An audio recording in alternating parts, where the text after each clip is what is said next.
এই কনসেপ্টটাই, এই যে কথাটা, এটাকে ক্লিয়ার হওয়া দরকার। যখনই অলিম্পিক বা কমনওয়েলথ ইন্টারন্যাশনাল যে টুর্নামেন্টগুলো হয়, এই টুর্নামেন্টগুলো কোনো রাজ্যের হয়ে সেখানে প্রতিনিধিত্ব খেলোয়াড়রা করে না।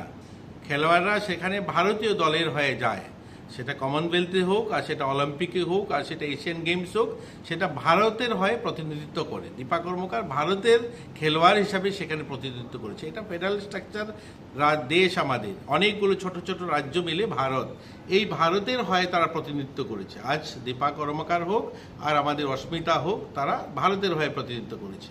হ্যাঁ, তাদের জন্মস্থান আমাদের ত্রিপুরা রাজ্য, এত আমরা গর্বিত, আমরা তাদেরকে নিয়ে গর্ব করি যে আমাদের এখানকার মেয়েরা সেখানে ভারতের হয়ে প্রতিনিধিত্ব করে সম্মান অর্জন করেছে।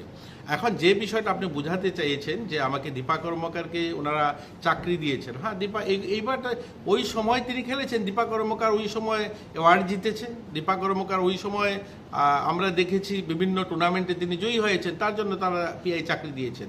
দীপা কর্মকার 2018 পরেও অনেকগুলো টুর্নামেন্টে মেডেল জিতেছে। আমরা ওনারা দীপা কর্মকারকে ডেপুটি ডাইরেক্টরে তিনি অ্যাপয়েন্টমেন্ট দিয়েছেন, আমরা জয়েন্ট ডাইরেক্টর করেছি, তো প্রমোশন হয়েছে। এটা তো একটা লেগেসি। একটা গভর্নমেন্ট যেগুলো ছেড়ে যায় তাকে এগিয়ে নিয়ে যাওয়ার কাজ হচ্ছে নতুন গভর্নমেন্ট যারা এসে। আমি বলছি না আমরা অস্মিতাকে সব কিছু আমরা করে দিয়েছি। হ্যাঁ, অস্মিতা ছোট বাচ্চা মেয়ে হিসাবে ক্লাস 4-এ আমাদের এখানে স্পোর্টস স্কুলে এডমিশন নিয়েছে, তখন কমিউনিস্ট গভর্নমেন্ট ছিল।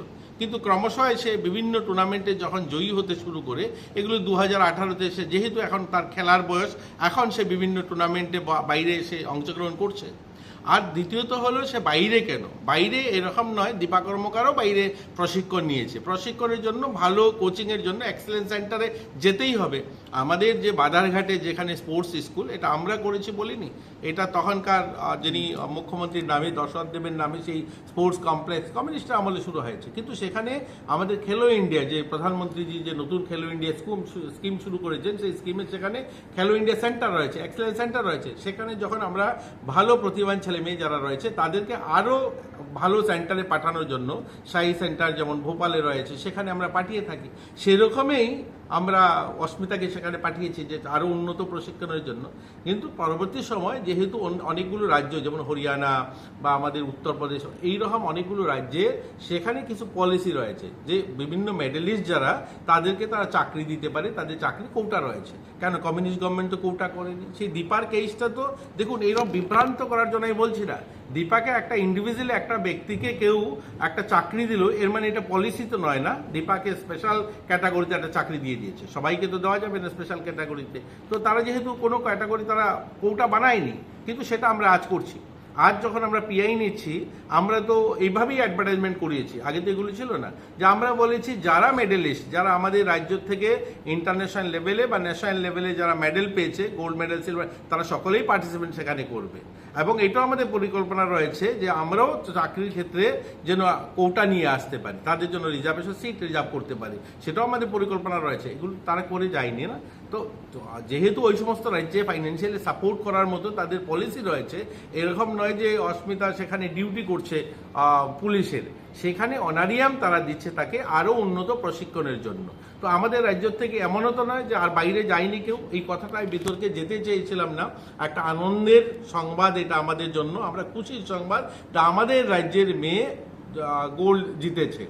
আমাদের রাজ্য থেকে কল্পনা দেবনাথ অর্জুন অ্যাওয়ার্ডি, এখন বাইরে থাকেন না, তিনি বাইরে কিছু করছেন না। আমরা তো কল্পনা দেবনাথকে এনেও এখানে সম্মান করেছি।